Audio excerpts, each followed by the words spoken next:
जय हिंद साथियों, स्वागत है आपका चौबे की चौपाल में। और आज इस चौपाल में हम बात करेंगे भारत की एक ऐसे संस्थान के विषय में जो भारत की रक्षा में अपना बहुत बड़ा योगदान दे रहा है। मैं बात कर रहा हूँ डीआरडीओ के विषय में, जिसका पूरा नाम है defence research and development organisation. इसकी स्थापना सन 1958 में की गई थी।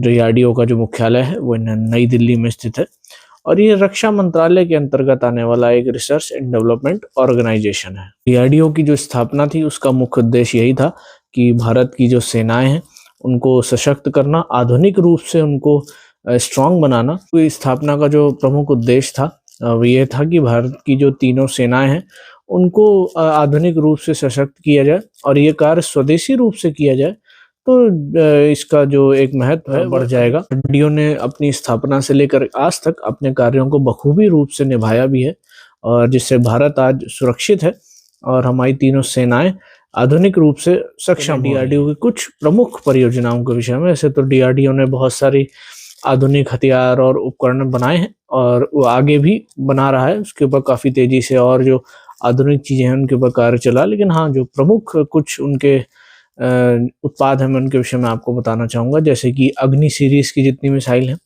पृथ्वी सीरीज़ की जितनी मिसाइल हैं, इसके अलावा भारत की शान, भारत की सुपरसोनिक ब्रह्मोस मिसाइल, जिसको रशिया के साथ मिलकर भारत ने डेवलप किया है। लेकिन हाँ, अब भारत में पूरी तरीके से उसको डेवलप करने का जो प्रोग्राम है चल रहा है और भारत में बनाई भी जा रही हैं विभिन्न शहरों में। उसमें डीआरडीओ की बहुत बड़ी भूमिका है।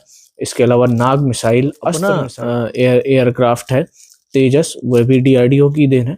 और भारत जो 5th जनरेशन का अपना एम का प्रोग्राम चला रहा है, जो भारत का आने वाले समय में 5th जनरेशन का अपना फाइटर एयरक्राफ्ट होगा, उसमें भी डीआरडीओ की कहीं ना कहीं भूमिका देखने को मिल जाए। ऐसे ही डीआरडीओ ने जो आधुनिक रूप से सक्षम रडार हैं उनका निर्माण किया है। इसके अलावा भारत का जो मेन बैटल टैंक अर्जुन है वह भी डीआरडीओ की ही देन है। और इसके अलावा अगर बात करें आकाश एयर डिफेंस सिस्टम, जिसकी ताकत अभी आपने ऑपरेशन सिंदूर के दौरान देखी, वह भी डीआरडीओ की ही देन है।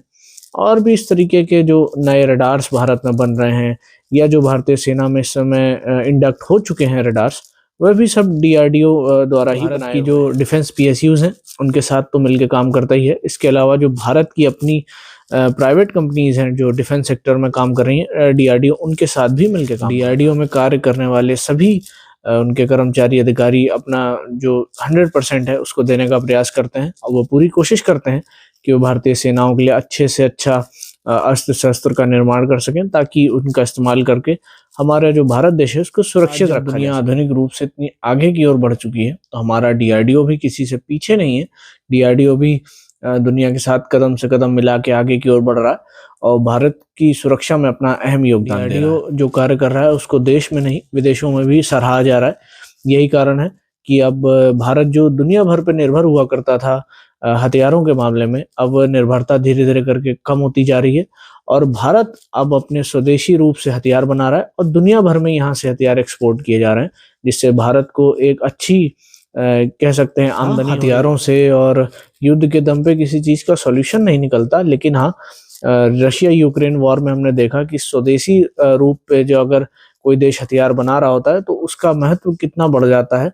और अगर आपको अपने आप को स्ट्रांग रखना है, अपनी इकोनॉमी को स्ट्रांग रखना है, अपने देश को सुरक्षित रखना है, तो उसके लिए आपकी सेनाओं का सक्षम होना और आधुनिक रूप से सक्षम होना बहुत जरूरी। डीआरडीओ उसी काम को काफ़ी अच्छी तरीके से कर रहा है, जिसके कारण आज हमारी जो सेनाएं हैं वे सक्षम हैं और वो किसी भी चुनौती का सामना करने के लिए हमेशा तो बस मैं यही आशा करूंगा डीआरडीओ इसी प्रकार से कार्य करता रहे और भारत की रक्षा में अपना अमूल्य योगदान देता रहे।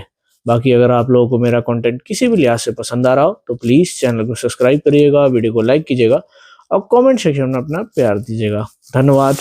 जय हिंद।